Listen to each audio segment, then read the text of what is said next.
ต้นเงินประจำปีพุทธศักราช 2566 ณ วัดวังสิงห์คำ ตำบลป่าแดด อำเภอเมืองเชียงใหม่ จังหวัดเชียงใหม่ ในวันเสาร์ถึงวันจันทร์ระหว่างวันที่ 15 ถึง 17 กรกฎาคม พุทธศักราช 2566 เวลา 9 นาฬิกาเป็นต้นไป3 วัน 3 คืนก็เชิญชวนศรัทธานักศีลนักบุญทั้งหลายทุกท่านร่วมงานท่านที่จะร่วมเป็นเจ้าภาพสังฆทานติดต่อสอบถามแจ้งความจำนงได้ที่วัดวังสิงห์คำได้ทุกวันหมายเลขโทรศัพท์ 0817836540 งานบุญส่งน้ำพระธาตุใส่ขันดอก108ถวายทานต้นเงินประจำปี 2566 ณ วัดวังสิงห์คำ ตำบลป่าแดด อำเภอเมืองเชียงใหม่ จังหวัดเชียงใหม่ 15-17 กรกฎาคม 2566 เชิญท่านร่วมงานร่วมบุญโดยพร้อมเพรียงกัน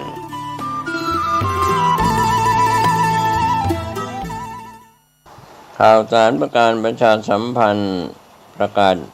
เชิญชวนร่วมพิธีแสดงมุทิตาจิตฉลองปริญญาบัตรพุทธศาสตร์ดุษฎีบัณฑิตสาขาวิชาพระพุทธศาสนารุ่นที่ 18/10 กับพระครูประหลัดกิติพงศ์กิติโสพโนด็อกเตอร์เลขานุการเจ้าคณะตำบลสันทรายน้อยถึงตำบลสันพเนตรผู้ช่วยเจ้าอาวาสวัดสันขยอมตำบลสันทรายน้อยอำเภอสันทรายจังหวัดเชียงใหม่จัดงานมุทิตาวันเสาร์ที่ 19 และวันอาทิตย์ที่ 20 สิงหาคม 2566 ก็เชิญชวนศรัทธาสาธุชนศิษยานุศิษย์ร่วมมุทิตาจิตร่วมเป็นเจ้าภาพสังฆทานเป็นเจ้าภาพโรงทานก็ติดต่อสอบถามรายละเอียดเพื่อร่วมทำบุญได้ที่ 0962629694 ได้ทุกวันก็เป็นงานบุญงานกุศลมุทิตาจิตฉลองปริญญาบัตรพุทธศาสตร์ดุษฎีบัณฑิตสาขาวิชาพระพุทธศาสนารุ่นที่ 18/10 แด่ท่านพระครูประหลัดกิติพงศ์กิติโสพโนด็อกเตอร์เลขานุการเจ้าคณะตำบลสันทรายน้อยถึงสันพระเนตรผู้ช่วยเจ้าวาดวัดสันขยอมตำบลสันทรายน้อยอำเภอสันทรายจังหวัดเชียงใหม่เชิญท่านร่วมงานนี้ทั้ง2 วันวันเสาร์ที่ 19 และวันอาทิตย์ที่ 20 สิงหาคม 2566 โดยทั่วหน้ากันคณะสงฆ์ครูบาอาจารย์พระนักจัดรายการสถานีวิทยุพระนักเผยแพร่เจ้าหน้าที่ผู้จัดรายการเครือข่ายสถานีวิทยุคลื่นสีขาวเพื่อชาวประชาขอเชิญพุทธศาสนิกชนนักศีลนักบุญทุกท่านร่วมทำบุญหล่อเทียนพรรษาประจำปี 2566 ร่วมทำบุญแผ่นเทียนธรรมจักรแผ่นละ20 บาทหล่อเทียนพรรษาถวายวัดพระบาทอุดมตำบลเวียงอำเภอฝางจังหวัดเชียงใหม่หรือร่วมทำบุญตามกำลังศรัทธารอเทียนพรรษาจำนวน9 เล่มเดินทางไปร่วมบุญถวายเทียนพรรษาในพื้นที่อำเภอฝางจังหวัดเชียงใหม่ณวัดพระบาทอุดมอำเภอฝางจังหวัดเชียงใหม่วันที่ 13 สิงหาคม 2566 เวลา 14 นาฬิกา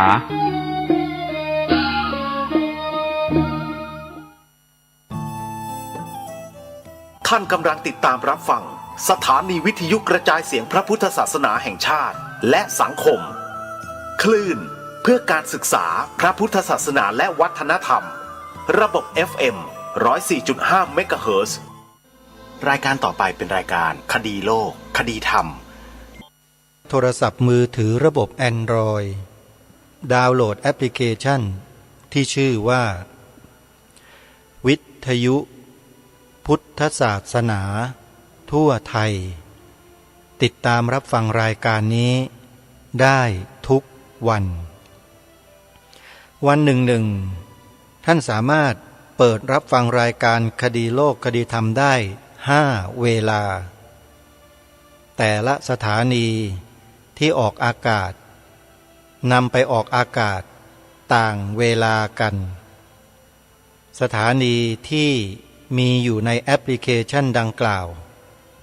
ออกอากาศตามเวลาดังนี้เวลา 9 นาฬิกาท่านสามารถรับฟังได้ทางสถานีวิทยุวัดหนองกายซึ่งอยู่ในลำดับที่ 15 ของแอปพลิเคชันเวลา 10 นาฬิกาท่านสามารถรับฟังได้ทางสถานีวิทยุวัดป่าจริยธรรมอยู่ในลำดับที่ 1 ของแอปพลิเคชันเวลา 11 นาฬิกาท่านสามารถรับฟังได้ที่สถานีวิทยุวัดฝายหินอยู่ในลำดับที่32ของแอปพลิเคชันเวลา 13 นาฬิกาท่านสามารถรับฟังได้ที่สถานีวิทยุวัดบ้านปลาคูนอยู่ในลำดับที่31ของแอปพลิเคชัน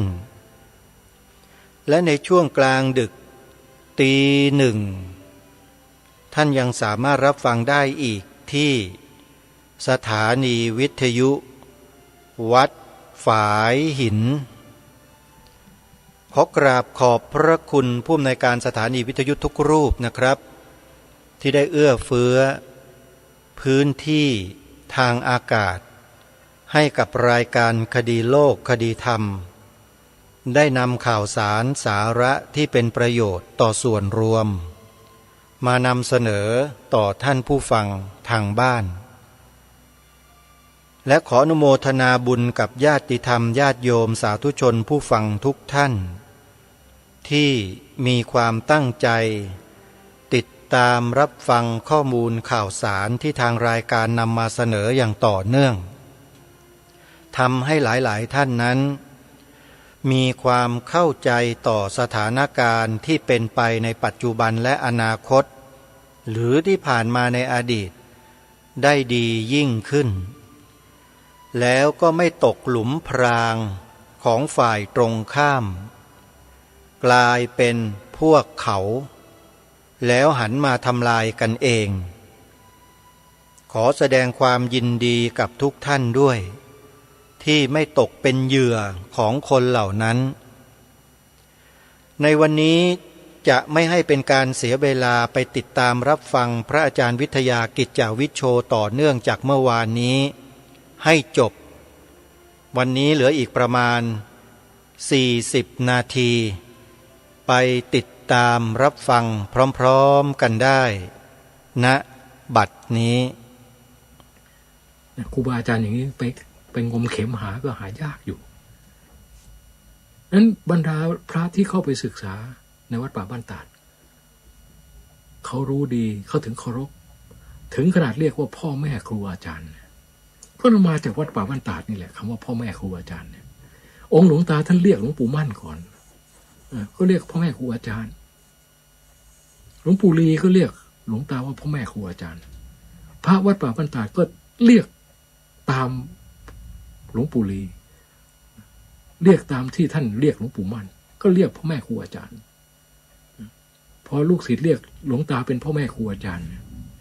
ก็เรียกหลวงปู่มั่นเป็นพ่อแม่ครูอาจารย์ใหญ่นะก็ถือว่าเป็นการยกย่องแล้วหลวงตาท่านก็ไม่เคยทำอะไรที่จะไปตีเสมอหลวงปู่มั่นก็ไม่มีท่านเคารพจริงๆนั้นครูบาอาจารย์ที่ท่านปฏิบัติดีปฏิบัติชอบเนี่ยท่านเคารพจริงๆเคารพด้วยคุณธรรมภายในใจของท่านไม่ได้เคารพเพราะอยากให้คนอื่นเห็นหรือทำอวดคนนั้นคนนี้ไม่มีเลยเพราะฉะนั้นคนที่จะมากล่าวหาว่าหลวงตาเป็นพระอรหันต์เก๊เนี่ยคุณควรที่จะ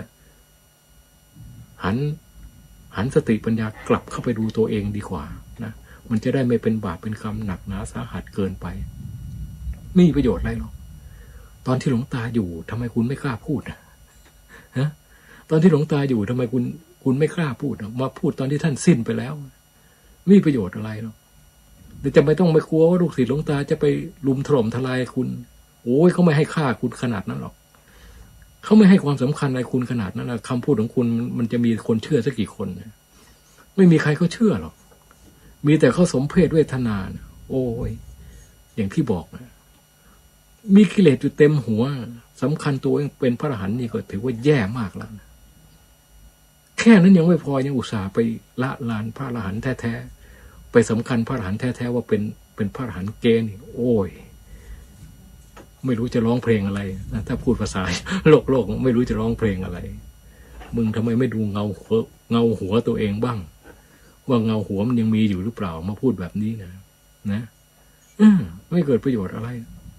ควรจะไปศึกษาธรรมะจากหลวงตานะไปหาดูธรรมะใน YouTube นี่ก็มีเยอะแยะนะเทศหลวงตาแต่ละกันนะแนะนำให้ก็ได้ไปดูเทศการธรรมทายาทก็ได้หรือเปิดเผยโลกธาตุก็ได้นะจิตผ่องใสคืออวิชชาก็ได้นะนี่ชื่อการเทศไปฟังกันเหล่านี้แล้วคุณอาจบางทีอาจจะหูตาสว่างบ้างว่าโอ้กูนี่มันอรหันต์เกนี่หว่า อาจจะหูตาสว่างบ้างถ้าหากว่ายังมีพอมีบุญวาสนาอยู่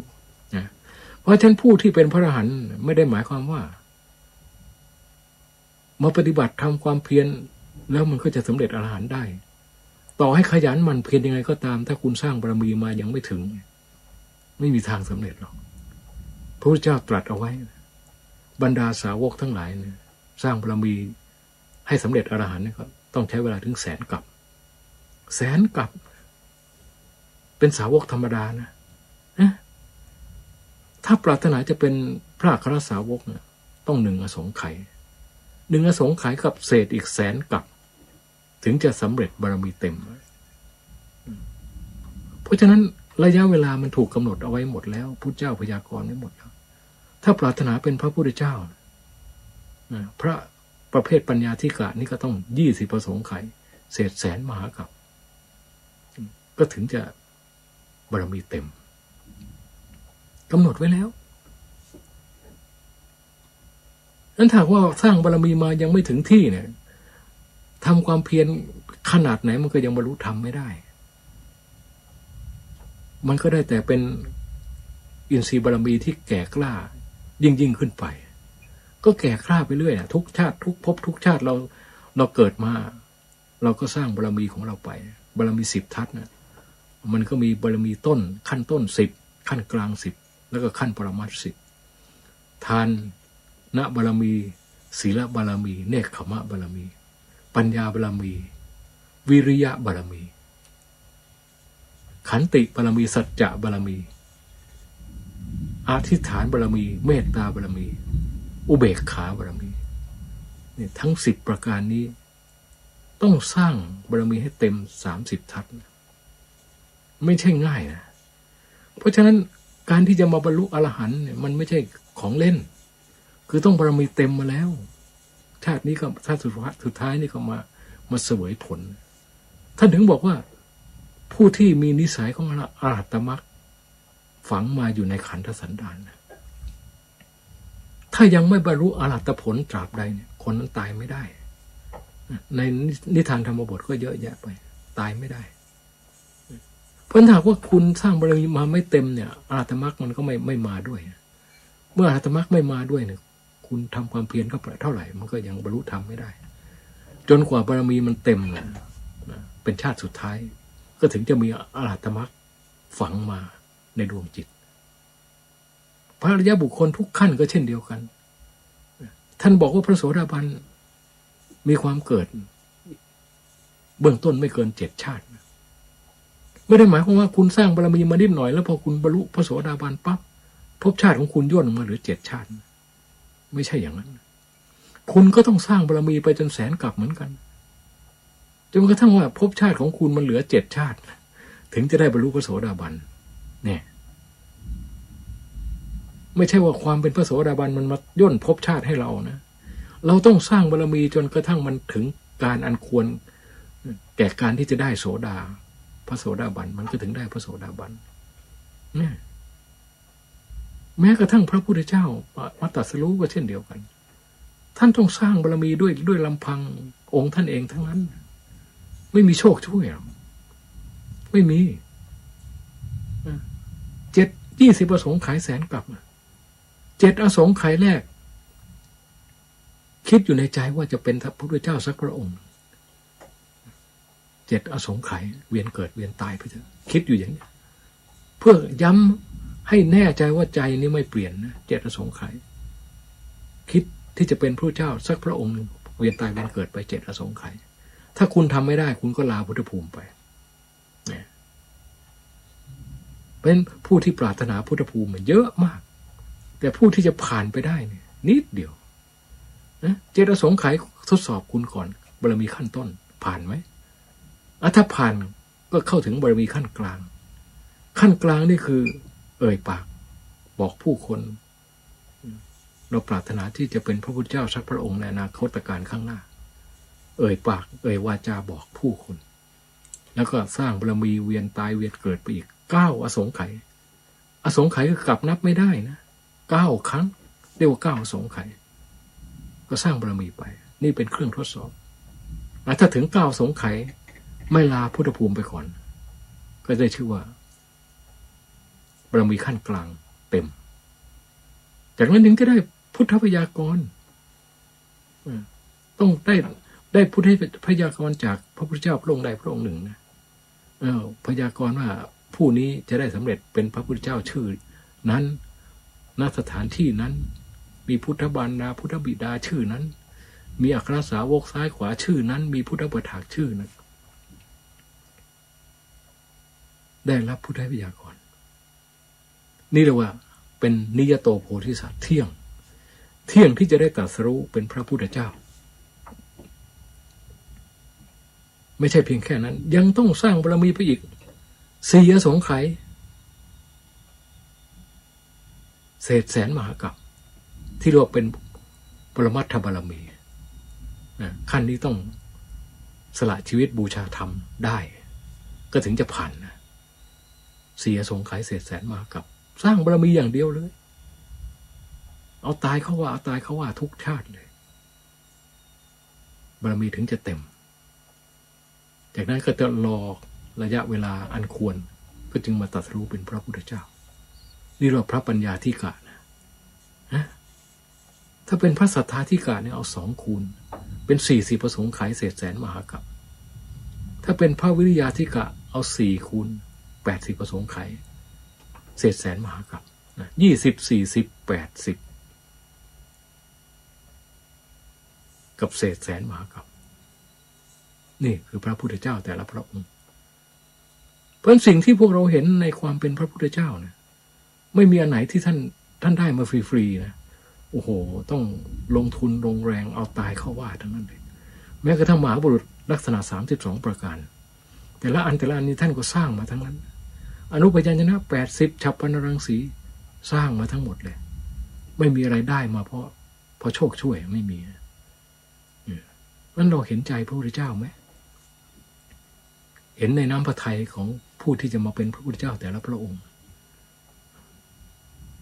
เราเป็นสาวกธรรมดาเนี่ยสร้างบารมีแค่100,000 กลับแต่พระพุทธเจ้ากลับนับไม่ได้100,000 กลับมันยังนับได้อยู่นะแต่พระพุทธเจ้ากลับนับไม่ได้20 ครั้ง20 อสงไขยแล้วก็เศษเท่าเรา100,000 กลับ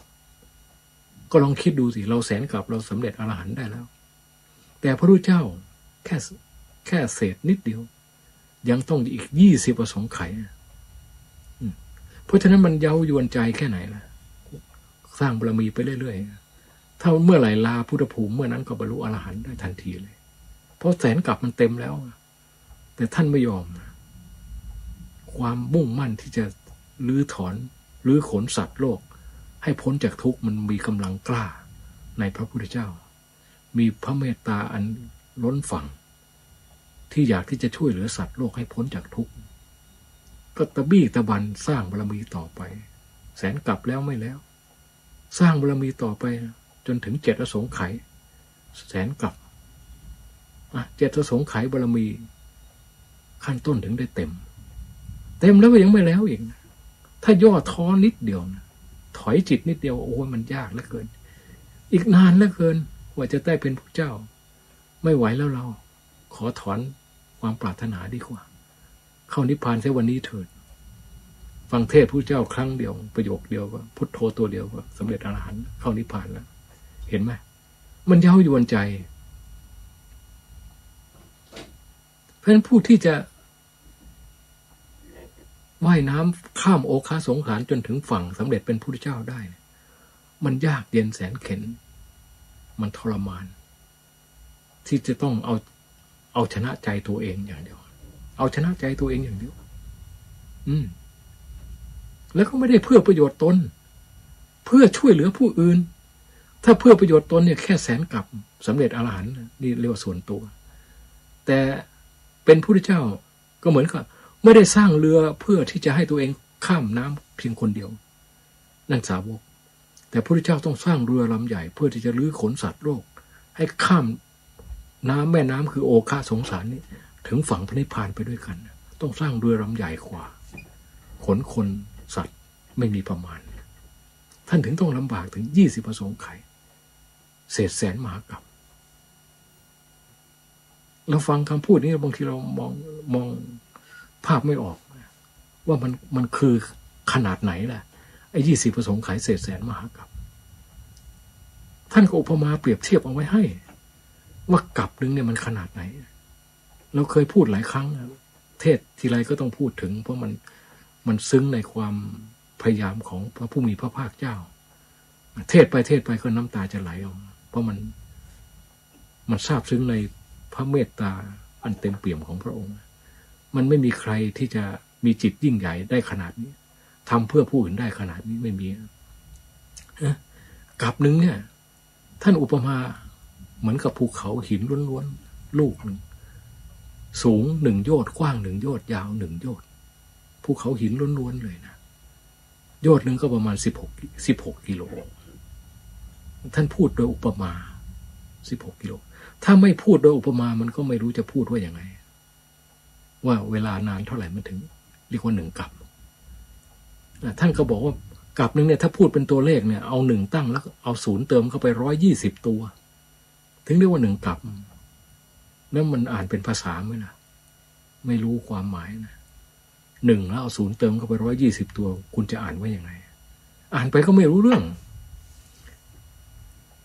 ท่านก็อุปมาว่าเป็นภูเขาหิน1 ลูกกว้าง1 โยชน์ยาว1 โยชน์สูง1 โยชน์โยชน์หนึ่ง16 กิโลแล้ว100 ปีให้เทวดาเอาผ้าเนื้อนุ่มมาปัดเบาๆทีหนึ่ง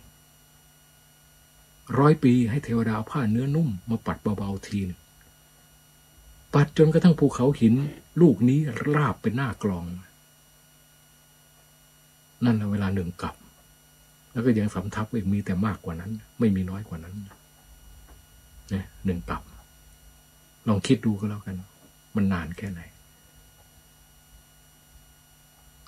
ไม่ต้องภูเขาหินสูง1 โยชน์กว้าง1 โยชน์ยาว1 โยชน์ภูเขาอย่างที่เราเห็นกันอยู่ในบ้านเราเนี่ยเอาสมมติว่าดอยอินทนนท์ก็แล้วกัน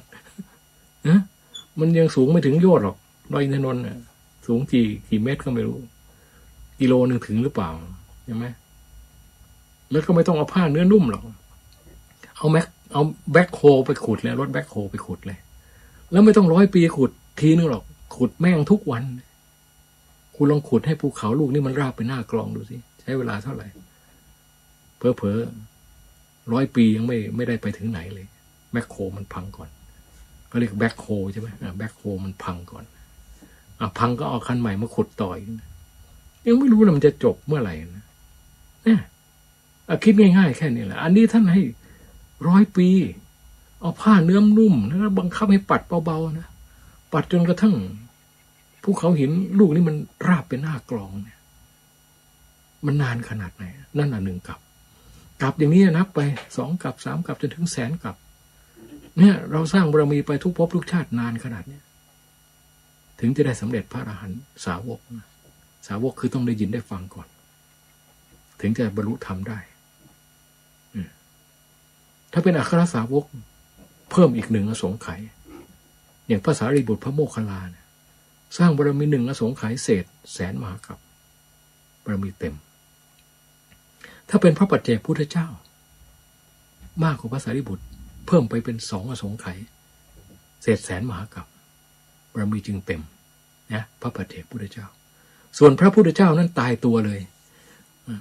ปัญญาธิกะ20 อสงไขยศรัทธาธิกะ40 อสงไขยวิริยะธิกะ80 อสงไขย20 40 80ตายตัวเลยเศษ100,000 มหากรัมเท่ากันคิดเอาสิงั้นพระพุทธเจ้าต้องน้ำพระทัยเด็ดเดี่ยวจริงๆถึงจะไปถึงฝั่งพระนิพพานสำเร็จพระโพธิญาณได้ถึงได้มีสัพพัญญุตญาณถึงได้มีทศพลญาณญาณเหล่านี้ล้วนแล้วแต่ท่านสร้างมาทั้งนั้นเลย ไม่ใช่อยู่ๆมาสำเร็จพระพุทธเจ้าแล้วก็เป็นขึ้นมาเองโดยที่ไม่ต้องทำมาไม่ใช่ท่านสร้างมาสำเร็จเรียบร้อยพร้อมบริบูรณ์หมดแล้วก็ถึงมาตรัสรู้เป็นพระพุทธเจ้าเพราะฉะนั้นการที่ใครไปบิดเบือนพระธรรมคำสอนของพระองค์ท่านด้วยความงี่เง่าพูดง่ายๆท่านตรัสเอาไว้อย่างนี้ครูก็ว่าอย่างนั้นนะท่านตรัสไว้อย่างนี้ครูก็ว่าอย่างนั้นวินัยเขียนไว้อย่างนี้ครูก็ว่าไปอย่างนั้นไม่ศึกษาตามพระธรรมวินัยที่ท่านบอกว่าธรรมวินัยเป็นองค์แทนพระศาสดามันก็ดีแต่พูดแต่เวลาปฏิบัติจริงๆมันไม่ว่าทำผิดวินัยก็เฉยหน้าด้านนั้นถ้ามันทำผิดทำวินัยได้คือหมายว่าพระไตรสรณคมมันเศร้าหมองปิดกั้นมรรคผลนิพพานนี่บรรดาผู้รู้ท่านถึงต้องรักษาธรรมวินัยเอาตายเข้าว่าก็ไม่ยอมทำผิดวินัยเพราะอะไรเพราะเดิมพันมันสูงใครที่ปรารถนามรรคผลนิพพานถือว่าเดิมพันสูงนั้นคุณจะผิดไม่ได้พระวินัยว่าไว้ยังไงคุณต้องแกะรอยตามนั้นเลยพระธรรมว่าไว้ยังไงก็ต้องทำให้มันได้แม้ตายก็ต้องทำให้ได้ก็พระพุทธเจ้าผู้บริสุทธิ์เป็นผู้ประตัดเอาไว้ซะเองพระองค์ทำมายากกว่าเราตั้งเยอะแยะท่านยังตรัสให้เราทำขนาดนี้แล้วเราอาศัยอะไรไปบอกว่ามันไม่จำเป็นมันเคร่งเกินไปมันหนักเกินไปก็รู้แล้วแต่เป็นเรื่องของการอ่อนข้ออ่อนก้มหัวให้กิเลสทั้งนั้นถ้าพูดอะไรที่มันขัดแย้งต่อพระธรรมวินัยก็คือเรื่องของการก้มหัวให้กิเลสทั้งนั้นแล้วไปพระนิพพานเนี่ยได้มรรคผลนิพพานคือการเหยียบหัวกิเลสตีหัวกิเลสตัดคอกิเลสแล้วคุณก้มหัวให้กิเลสแล้วด้วยการประพฤติผิดธรรมผิดวินัยแล้วคุณจะเอามรรคผลนิพพานมาได้ยังไงไม่มีทางงั้นคุณอย่าไปสำคัญตัวผิดแล้วว่าคุณเป็นพระอรหันต์แท้อายเขาเปล่าๆถ้าหมามันฟังภาษาคนออกมันก็ไม่เชื่อหรอกว่าไอ้อย่างคุณนี่จะได้เป็นพระอรหันต์แท้ ไม่มีใครก็เชื่อหรอกเพราะไม่เชื่อไม่ใช่เพราะไปโกรธไปแค้นหรือไปอิจฉาริษยาอะไรคุณก็ดูจากข้อวัดปฏิบัติดูจากการพูดของคุณเนี่ยมันยังไม่คู่ควรที่จะได้แม้กระทั่งกัลยาณปุถุชนก็ยังเป็นไม่ได้เลยยังไม่ต้องไปพูดถึงพระอรหันต์หรอกกัลยาณปุถุชนก็ยังเป็นไม่ได้เลยพูดดูถูกพระธรรมวินัยพูดขัดแย้งกับพระธรรมวินัยมันเป็นไปได้ไงผู้ที่ท่านมุ่งหวังมรรคผลนิพพานท่านไม่กล้าขัดนะพุทธังสรณังคัจฉามิธัมมังสรณังคัจฉามิสังฆังสรณังคัจฉามิไม่มีช่องว่างให้อะไรอย่างอื่นมาแทรกได้เลยในใจคุณต้องมีพระพุทธธรรมพระสงฆ์อย่างเดียวนี่เราจะเข้าถึงพระไตรสรณคมไม่มีช่องว่างให้คุณไปนับถืออะไรอย่างอื่นเลยนี่คือใบเบิกทางที่ทำให้คุณดับสังโยชน์ข้อที่2ได้จากนั้นแล้วคุณต้องเดินศีลสมาธิปัญญานะศีลสมาธิปัญญาตามฐานะของคุณเป็นคฤหัสถ์ก็เดินศีล5ไปเป็นนักบวชก็เดินศีล8ไปเป็นสามเณรก็เดินศีล10ไปเป็นพระก็เดินศีล227อันนี้ศีลขั้นหยาบๆนะศีลขั้นหยาบๆท่านแบ่งแยกเอาไว้เพื่อให้เราปฏิบัติพอเหมาะพอควรกับเพศและฐานะของเราแล้วศีลเราจะรักษาให้บริสุทธิ์ได้ก็เหมือนอย่างพระพุทธเจ้าท่านทำมาแหละก็ต้องเอาตายเข้าว่าแล้วถ้าท่านไม่เอาตายเข้าว่าเนี่ยท่านก็สำเร็จพระโพธิญาณไม่ได้ท่านถอดใจเป็นแต่บารมีขั้นต้นแล้ว ถอดใจเป็นแต่บารมีขั้นต้นแล้วแต่ท่านไม่ถอดใจก็เพราะว่าเอาตายเข้าว่าความมุ่งมั่นที่จะช่วยเหลือสัตว์โลกมันมีพลังมากความปรารถนาที่จะสำเร็จเป็นพระพุทธเจ้าความเคารพในพระพุทธเจ้ามีกำลังมากพระโพธิสัตว์ทั้งหลายนี่เคารพพระพุทธเจ้ายอมตายเพื่อพระพุทธเจ้าได้ท่านไม่ได้เสียดายอะไรชีวิตพระโพธิสัตว์ก็เป็นหน่อพุทธังกูลใช่ไหมนั้นใครไปดูถูกพระโพธิสัตว์นี่ก็กรรมหนักเหมือนกันเพราะถ้าไม่มีพระโพธิสัตว์ก็ไม่มีพระพุทธเจ้าเป็นแต่เพียงว่าพระโพธิสัตว์ก็ยังมีรุ่มๆดอนๆได้อยู่ ถ้าบารมียังไม่ถึงขั้นได้รับพยากรณ์เนี่ยก็ยังลาพุทธภูมิได้อยู่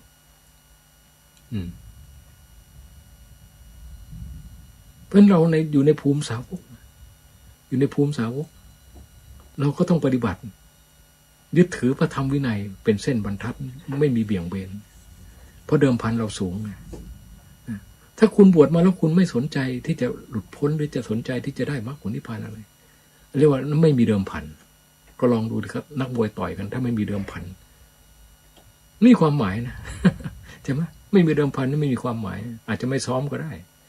แต่ถ้ามันมีเดิมพันสัก10 ล้านลองดูเถอะโอ้โหมันถวายหัวเลยถวายหัวเลยเพราะฉะนั้นมรรคผลนิพพานมันมีค่ามากกว่าเงินรางวัลอะไรทั้งหมดนะนั้นนักบวชนักปฏิบัติทั้งหลายถ้ามุ่งหวังมรรคผลนิพพานแล้วเดิมพันของคุณสูงมากเดิมพันของคุณสูงมากนั้นคุณจะมาปฏิบัติเล่นๆไม่ได้คุณต้องเอาตายเข้าว่าอย่างเดียวจะทำอะไรก็ต้องเอาตายเข้าว่าเหมือนอย่างที่หลวงตาพาทำมาแล้วนั่งตลอดรุ่ง7 ครั้ง 8 ครั้งก็เอาตายเข้าว่าคนไม่เคยนั่งตลอดรุ่งเขาไม่รู้ถ้าไม่เอาตายเขาว่ามันผ่านไม่ได้เวทนาใหญ่นับตั้งแต่6 ชั่วโมงเป็นต้นไปเนี่ยจนถึง12 ชั่วโมงถ้าหากว่าจิตมันฟลุกรวมสงบลงไปเนี่ยก็ไอ้นั่นก็ไม่เป็นปัญหาเลยเวทนามันดับหมดถอนขึ้นมาก็สบายลงไป2-3 ชั่วโมงเดี๋ยวก็สว่างไม่ยากลำบากอะไรแต่ถ้ามันจิตมันไม่รวมอย่างนั้นมันต้องสู้ได้ทั้งสองรวมก็ต้องได้ไม่รวมก็ต้องสู้ได้เรียกว่าสติปัญญาฟัดกันแบบหักดิบเลยใครดีใครอยู่นั้นสมาธิบัลลังก์สมาธิไม่มั่นคงไม่แกร่งจริงๆผ่านไม่ได้เวทนาตลอดรุ่งแล้วผู้ที่ปฏิบัติอย่าบอกนะว่าโอ้ยแต่ละคนมันก็ปฏิปทา4ใช่ไหมบางคนก็สุขาปฏิปทาขิปปาปิญญาหรือไม่ก็ทุกขาปฏิปทาขิปปาปิญญาปฏิบัติง่ายรู้เร็วปฏิบัติยากรู้เร็วลองลงมาก็สุขาปฏิปทาทันทาปิญญาทุกขาปฏิปทาทันทาปิญญาปฏิบัติง่ายรู้ช้าปฏิบัติยากแล้วก็รู้ช้าด้วยมี4 ประเภทที่จริงใน4 ประเภทมันไม่ได้หมายความว่าแต่ละคนจะเป็นประเภทใดประเภทหนึ่งมันก็เป็นกันได้หลายประเภทนะบางทีมรรคเบื้องต้นเป็นขิปปาปิญญาก็มีมรรคเบื้องท้ายเป็นทันทาปิญญาก็มีคือรู้ยากรู้เร็วต่างกันตามจริตนิสัยตามบุญวาสนาบารมีไม่มีอะไรเป็นเกณฑ์วัดว่าจะต้องเป็นอย่างนั้นต้องเป็นอย่างนี้หรอกต่างคนต่างเป็นตามจริตนิสัยของตัวเองตามบุญวาสนาของตัวเองไอ้คนที่มันจะรู้ยากมันก็ยากนะแต่หลวงตาท่านถึงบอกว่าท่านเป็นปฏิปทาทรหดมันยากกว่าที่ท่านจะรู้ต้องเดินตายนั่งสมาธิ7-8 คืนบางองค์อาจจะไม่ต้องนั่งสมาธิก็ได้ถึงขนาดตลอดรุ่งท่านก็บรรลุธรรมได้ว่าท่านเป็นประเภทขิปปาปิญญาหรือเป็นสุขาปฏิปทาก็อาจจะได้แต่อย่าไปคิดเข้าข้างตัวเองคือท่านได้จริง ปฏิบัติง่ายรู้เร็วก็หมายว่ากิเลสมันตายนะตายไปเรื่อยปฏิบัติง่ายๆแล้วกิเลสมันก็ตายไปเรื่อยอย่างเนี้ยพูดได้ว่าคุณปฏิบัติง่ายรู้เร็วแต่ไม่ใช่ง่ายแล้วกิเลสแม่งหนาขึ้นแล้วยังมาสำคัญตัวว่ากูปฏิบัติง่ายรู้เร็วนี่มันก็บ้าแล้วนะนั้นการที่จะบอกว่าเราปฏิบัติง่ายปฏิบัติยากรู้เร็วรู้ช้าเนี่ยต้องเอาผลมาเป็นเครื่องวัดกิเลสในใจเรามันตายไปบ้างแล้วหรือยังหรือมันหนาขึ้นนะปฏิบัติง่ายปฏิบัติได้เร็วสมาธิมันเกิดขึ้นจริงไหมปัญญามันฆ่ากิเลสได้เร็วจริงไหมเนี่ยต้องดูตรงนี้ด้วยอย่าไปพูดเอาเฉยๆพูดเอาดีเข้าตัวนะเอาชั่วไปเพิ่มให้กิเลสไม่ได้นะ เพราะกิเลสนี่มันจอมชั่วจอมฉะสามานอยู่แล้วนั้นนักปฏิบัติมันต้องฉลาดที่จะตรวจสอบตัวเองแม้กระทั่งองค์หลวงตาท่าน พิจารณาอสุภะนะจนกระทั่งว่ากามราคะมันหายหมดแล้วไม่มีความกำหนัดอะไรเลยเห็นผู้หญิงสวยงามนี่กำหนดปั๊บเป็นกระดูกได้เลยความกำหนัดมันไม่มีป่านนั้นท่านก็ยังไม่ลงใจยังต้องได้ทดสอบตัวเองด้วยการกำหนดรูปสวยๆงามๆขึ้นมาแล้วดูว่ามันกำหนัดไหมแล้วก็ไม่ใช่กำหนดแค่เดียวนะกำหนดรูปสวยๆงามติดจิตติดใจไว้เลย2 วัน 3 วันถึงได้เห็นมันยุบยับขึ้นมาภายในจิตเนี่ยดูสิแม่เนี่ยนี่คือผู้มีปัญญาไม่ได้ไปหลงเชื่อกิเลสง่ายๆนะเพราะฉะนั้นไอ้ประเภทที่มาสำคัญตัวเองว่าเป็นพระอรหันต์ทั้งที่กิเลสมันเต็มหัวอยู่เนี่ยนะโอ้โหนี่มันโง่บัดซบขนาดไหนเราก็ไม่อยากจะพูดแต่ก็ไม่อาจเรื่องที่จะไปประนามกันนะเพราะมันก็เป็นเรื่องของจริตนิสัยบุญวาสนาของแต่ละคนมันหลงผิดได้แต่มันไม่ใช่วิสัยของนักปฏิบัติมันต้องสำรวจตรวจตรองดูตัวเองตลอดเวลาความรู้ทุกอย่างที่มันเกิดขึ้นภายในจิตมันจะผิดจะถูกมันต้องระวังไว้ก่อนไม่ใช่ไปชะล่าใจคิดว่ามันถูกอย่างเดียวโดยเฉพาะอย่างยิ่งความคิดปรุงแต่งที่เกิดขึ้นภายในจิตของเรามันคิดอะไรอย่าไปคิดว่ามันจะถูกอย่างเดียวต้องคิดว่ามันอาจจะผิดก็ได้อะไรที่เรายังไม่รู้จริงก็อย่าไปคิดมันคิดในสิ่งที่มันจะเป็นเหตุเป็นผลทำให้เรารู้จริงได้เท่านั้นไอ้เรื่องที่มันคิดแล้วมันก็ยังไม่รู้จริงได้แต่เป็นการคาดการเดาก็อย่าไปคิดนี่แหละเพราะฉะนั้นไอ้เรื่องของการคิดเนี่ยมันฆ่าคนตายมาเยอะแล้วเพราะคิดอะไรผิดมันก็เป็นเหตุให้ทำอะไรผิดแล้วก็ทำให้พูดผิดมันถ้ามันไม่ไปทำความเดือดร้อนให้คนอื่นมีปัญหาแล้วนั่นแหละคือมันการฆ่าตัวตายอย่างที่ผมบอกนี่แหละหลวงตาเป็นพระอรหันต์เก๊เขาเป็นพระอรหันต์จริงเขาเลยต้องมาตำหนิพระอรหันต์เก๊ไงมีความกล้าหาญชาญชัยมากแต่ไม่ได้ดูนะว่าท่านเป็นพระอรหันต์เก๊เนี่ยเรารู้ได้ยังไงว่าเป็นพระอรหันต์เก๊แล้วตัวเองเป็นพระอรหันต์จริงเอาอะไรมาเป็นเครื่องยืนยันว่าตัวเองเป็นพระอรหันต์จริงสันทิฏฐิโกมีหรือเปล่าล่ะ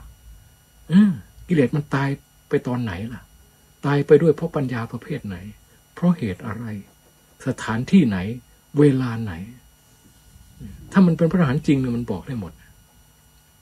กิเลสมันตายตรงไหนเวลาไหนที่ไหนตายเพราะเหตุอะไรแล้วผลมันปรากฏเป็นยังไงมันรู้ชัดทั้งขณะที่มรรคกับผลวิ่งเข้าหากันทั้งขณะที่มันหยุดนิ่งแล้วหลังจากนั้นแล้วจิตบริสุทธิ์นั้นมันออกมารับรู้โลกภายนอกยังไงเรารู้รูปทางตาเป็นยังไงรู้เสียงรู้กลิ่นรู้รสมันรับรู้ยังไงมันต่างจากไอ้จิตอวิชชายังไงก็เป็นแต่พระอรหันต์เท่านั้นถึงจะรู้ได้เพราะมันไม่ใช่เรื่องที่จะมาพูดเล่นๆกันว่ากูเป็นพระอรหันต์ยิ่งมาพูดอวดชาวบ้านชาวช่องให้เขารู้ว่ากูนี่เป็นพระอรหันต์นี่ไอ้นี่ยิ่งไม่ต้องฟังเลยไกลลิบลับพระอรหันต์ท่านไม่มีอวดหรอกถ้าไม่จำเป็นจริงๆท่านก็ไม่อวดแล้วไม่ใช่ว่าท่านอวดนะเผยความจริงไม่ใช่ว่าท่านอวดเพราะมันเป็นพระอรหันต์นี่มันกิเลสมันตายหมดแล้วมันไม่มีคำว่าอวดนะพูดอวดไม่มี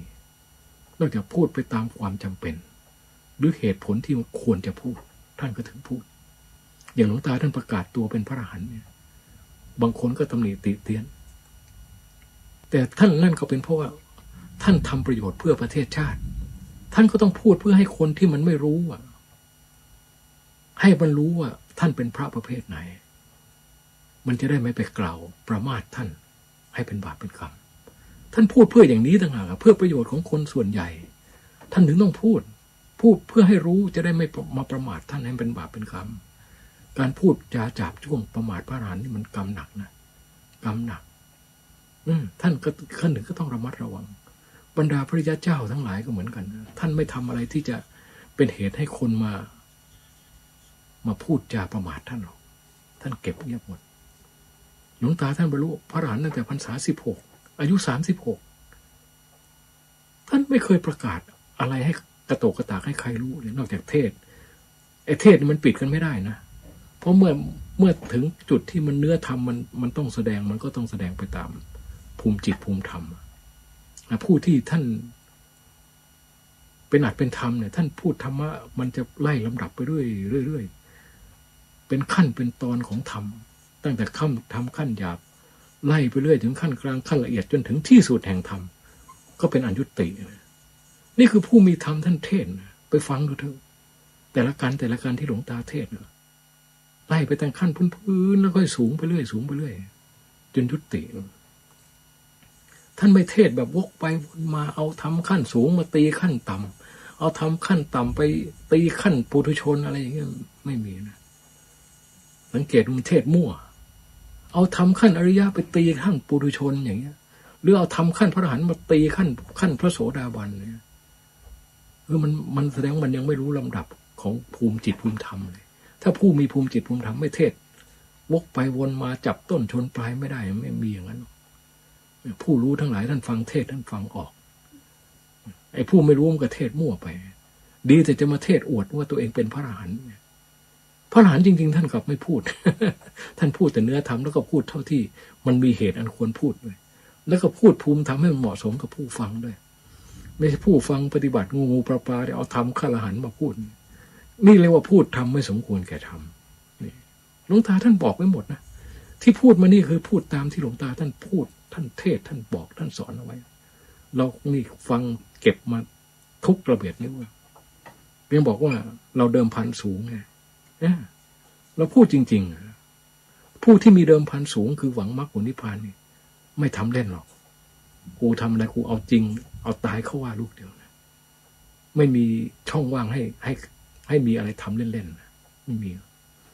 นี่แหละเพราะฉะนั้นใครก็จะว่าหลวงตายังไงก็เรื่องของเขานะมันหนีไม่พ้นกรรมเราไม่ต้องไปโกรธไปแค้นหรือไปตอบโต้อะไรเขาเฉยๆไอ้นี่มาพูดนี่ก็ไม่ได้พูดเพื่อตอบโต้นะพูดเพื่อชี้แจงความจริงเผื่อว่าคนที่มันหลงผิดหลงยังไม่รู้ทำหรือไม่เคยได้ยินได้ฟังมาก่อนมีความรู้น้อยก็จะได้ไม่ไปหลงเชื่ออะไรที่มันผิดแล้วเกิดไปปรามาสหลวงตาเขาอีกมันก็จะเป็นบาปเป็นกรรมเปล่าๆเพราะเขาลงไว้ใน YouTube เนี่ยก็ไม่รู้มันจะอยู่ไปกี่ปีใช่ไหมล่ะนั้นถ้ามีแต่ไอ้ที่เขาลงเอาไว้นี่บางทีนานไปคนมันหลงเชื่อได้เราก็จะพูดอันนี้ก็จะลงไว้ใน YouTube เหมือนกันเพื่อให้มันเป็นคู่ปรับกันพูดง่ายๆคุณก็ฟังเอาเองไอ้ที่เขาพูดกับอะไรที่เราพูดนี่อันไหนมันมีเหตุผลน่าเชื่อถือมากกว่ากันก็ขอฝากเอาไว้แต่เพียงเท่านี้แหละก็ยุติเอาไว้แต่เพียงเท่านี้ถ้ามันมีอะไรขัดข้องหรือจำเป็นต้องพูดก็มาพูดค่อยมาพูดกันใหม่อันนี้ก็ขอยุติไว้แต่เพียงเท่านี้แหละ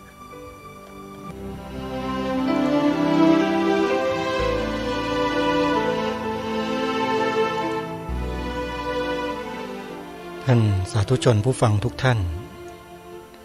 ท่านพระอาจารย์วิทยากิจจาวิชโชวัดป่าดอยแสงธรรมญาณสัมปันโนศิษย์ขององค์หลวงตามหาบัวได้นำคลิปของลัทธิเลียนแบบพระพุทธศาสนามาเปิดให้แก่พวกเราได้ฟังกันไปในตอนต้นเป็นการกล่าวหาองค์หลวงตามหาบัวว่าเป็นพระอรหันต์เก๊พูดชัดเจนและท่านพระอาจารย์วิทยาเมื่อได้ดูคลิปนี้แล้วท่านก็เลยมาทำคลิปเพื่อที่จะชี้แจงทำความเข้าใจกับผู้คนที่เคยติดตามรับชมรับฟังคลิปของเจ้าลัทธิเลียนแบบพระพุทธศาสนานั้นเพื่อให้พวกเราได้เข้าใจถึงสภาวะของการบรรลุเป็นพระอริยบุคคลไม่ว่าจะเป็นชั้นโสดาบันสกทาคามีอนาคามีอรหันต์หรือแม้แต่สำเร็จเป็นพระอรหันตสัมมาสัมพุทธเจ้าก็ตามมีข้อกำหนดไว้ตายตัวไว้ชัดเจนว่าจะต้องบำเพ็ญบารมีมากี่อสงไขยกี่มหากัปจึงจะสามารถสำเร็จและบรรลุถึงขั้นนั้นขั้นนั้นขั้นนี้ได้ซึ่งสาธุชนผู้ฟังให้ติดตามรับฟังแล้วลองพิจารณาศึกษาในข้อต่างๆที่ท่านอธิบายความมาท ท่านก็จะทราบก็จะเข้าใจร่วมกันสำหรับรายการนี้ขอบอกขอย้ำกับสาธุชนว่าเจ้าลัทธิเลียนแบบพระพุทธศาสนาดังกล่าวนั้นได้ถูกศาลพิพากษาให้มีความผิดลอกเลียนแบบพระสงฆ์เมื่อปีพระพุทธศักราช 2532 มีความผิดตามกฎหมายอาญาว่าด้วยการแต่งกายเลียนแบบพระสงฆ์ซึ่งก็ได้รับโทษโทษาไปเรียบร้อยแล้วและศาลก็มีคำสั่งห้ามกระทำเช่นนั้นอีกแต่คนเหล่านี้ก็ยังลวงโลกอยู่ทุกวี่ทุกวันวันดีคืนร้ายเจ้าลัทธิดังกล่าวก็ออกมาใส่องค์หลวงตามหาบัวหาว่าเป็นอรหันต์เก๊เพียงเท่านี้แหละท่านพระอาจารย์วิทยากิจจวิชโชในฐานะที่ท่านปฏิบัติวัดถากองค์หลวงตามหาบัวมา3 ปีเต็มๆได้รับสิ่งต่างๆที่เป็นธรรมะข้อปฏิบัติต่างๆจากองค์หลวงตามาอย่างครบถ้วนก็เห็นว่าถ้าขืนปล่อยไปไม่มีการชี้แจงไม่มีการแสดงทำความเข้าใจกับพุทธบริษัทแล้วก็จะทำให้พุทธบริษัทของเราจำนวนหนึ่งหลงเชื่อคล้อยตามเจ้าลัทธิเลียนแบบพระพุทธศาสนานั้นไปได้ก็จะกลายเป็นบาปเป็นกรรมตามๆกันไปเยอะท่านก็เลยต้องออกมาชี้แจงเมื่อท่านออกมาชี้แจงต่อสาธารณะแล้วรายการนี้ก็เห็นว่าสมควรที่จะนำสิ่งที่ท่านชี้แจงนั้นมาเผยแพร่แก่พี่น้องพุทธบริษัทของเราให้ทั่วถึงให้มากที่สุดเท่าที่จะมากได้แล้วก็เชิญชวนญาติโยมพุทธบริษัทพระคุณเจ้าของเราเนี่ยช่วยกันเผยแพร่คำอธิบายคำชี้แจงของพระอาจารย์วิทยารูปนี้เนี่ยออกไปให้ทั่วถึงกันถ้าใครต้องการจะฟังคลิปเต็มๆก็ให้เข้าไปใน YouTube แล้วให้พิมพ์หาคลิปนี้ในชื่อว่าเขาว่าหลวงตาเป็นพระอรหันต์เก๊พิมพ์ชื่อนี้ไปแล้วท่านก็จะเจอคลิปนี้เต็มๆ1 ชั่วโมง30 นาที5 วินาที1 ชั่วโมงครึ่งโยมนะคลิปที่ชื่อว่าเขาว่าหลวงตาเป็นพระอรหันต์เก๊ท่านพระอาจารย์วิทยาวัดป่าดอยแสงธรรมญาณสัมปันโนท่านได้มาชี้แจงมาแสดงยกตัวอย่างต่างๆให้พวกเราได้ศึกษาเรียนรู้กันไปในตัวด้วยเราก็จะได้ข้อปฏิบัติได้รู้ถึงข้ออัดข้อธรรมบางอย่างเกี่ยวกับการทำสมาธิการเจริญวิปัสสนากรรมฐานด้วยถือว่าเป็นประโยชน์ร่วมกันท่านสาธุชนทั้งหลายนี่แหละฮะสิ่งที่พวกเราชาวพุทธทั้งหลายในเมืองไทยยังไม่รู้กันอีกหลายประการรายการนี้จะได้นำมาเผยแพร่นำมาเปิดเผยนำมาเปิดโปงให้พวกเราได้รู้เท่าทันคนพวกนี้เพราะคนพวกนี้ไม่ได้ปรารถนาดีต่อพระพุทธศาสนาหรอกเขาเข้ามาสวมรอยเป็นชาวพุทธเพื่อที่จะอาศัยเป็นเครื่องกำบังตัวพวกเขาแล้วเขาก็สร้างความแตกแยกความเข้าใจผิดความร้าวฉานให้แก่พวกเราชาวพุทธโดยที่เราเองก็ไม่รู้ตัวกันเผอิญยังมีผู้ที่รู้เท่าทันคนเหล่านี้อยู่แล้วก็กล้าที่จะออกมากล่าวมาแสดงให้พวกเราได้รู้กันเดี๋ยววันต่อไปจะนำเสียงของใครมาเปิดหรือไม่อย่างไรเดี๋ยวคอยติดตามรับชมรับฟังกันในวันต่อไปวันนี้เวลาของรายการหมดแล้วต้องขอสมมุติยุติไว้แต่เพียงเท่านี้พบกับรายการได้ใหม่ในวันต่อไปขอความสุขสวัสดีจงมีแด่ท่านผู้ฟังทุกท่านทุกคนเทอญขอเจริญพร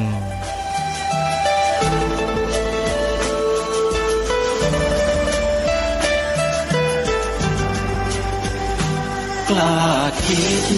ก็ต้องกล้าทำอย่ากลัวถ้าทำความดีเป็นศึกษาปัญหาให้ทันท่วงที